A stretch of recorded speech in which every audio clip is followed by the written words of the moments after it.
certains obstacles. Parce que rassurez-vous, un conseil pour vous faire gagner beaucoup d'argent d'ailleurs.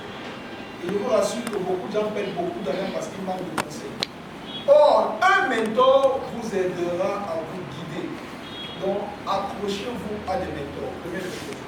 Deuxième des choses, aujourd'hui on parle beaucoup de coachs. Donc, on a très peu. Mais je vais inviter les coachs pour aller parler des encadreurs. Un encadreur peut être un formateur sur des choses. Je prends un exemple. Nous, dans mon entreprise, on a créé ce qu'on appelle International School of Entrepreneurship.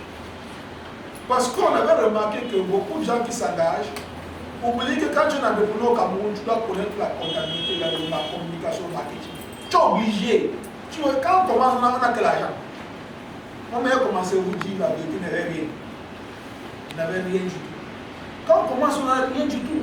Ça veut dire qu'il te faut grandir en compétences. Et pour cela, tu dois apprendre. Je vous donne la chance d'avoir. Les choses ont beaucoup changé par rapport à nos parents.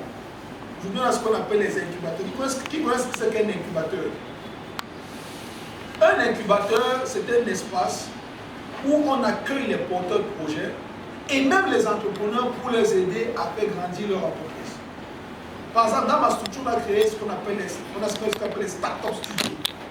Un start-up studio, c'est une structure qui t'accompagne 360 degrés.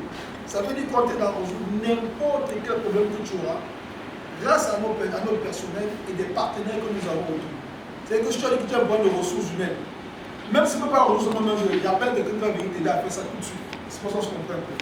L'idée est de mettre un accompagnement autour de l'entrepreneur qui lui permet de grandir de manière exponentielle. Et après, ça il faut être clair après. Tout ce qu'un entrepreneur fait, les amis, c'est pour avoir l'argent. Vraiment, on se ment tout le temps. Et quand on cherche l'argent, on doit avoir beaucoup d'attitude parce qu'il y a aussi ceux qui cherchent l'argent en voulant de prendre l'argent. C'est ce que je dis. Ça veut dire qu'en voulant de prendre l'argent, par exemple, ou quelqu'un qui est un mauvais comptable. Je prends un exemple simple. Et c'est alors pourquoi, nous en créant l'école d'entrepreneur, on apprend aussi à l'entrepreneur à savoir lire les choses comptables, pas être un comptable. Nous on a un cours sur comptabilité et fiscalité pour l'entrepreneur. Parce qu'un entrepreneur qui ne connaît pas lire la comptabilité, il s'expose de l'eau. On va dire que boss, ici, la boss, il y a comme ça, boss, comme tu es le boss, tu signes seulement. Tu ne comprends pas comment ça se passe. Mais dans notre environnement, l'entrepreneur doit bien, pas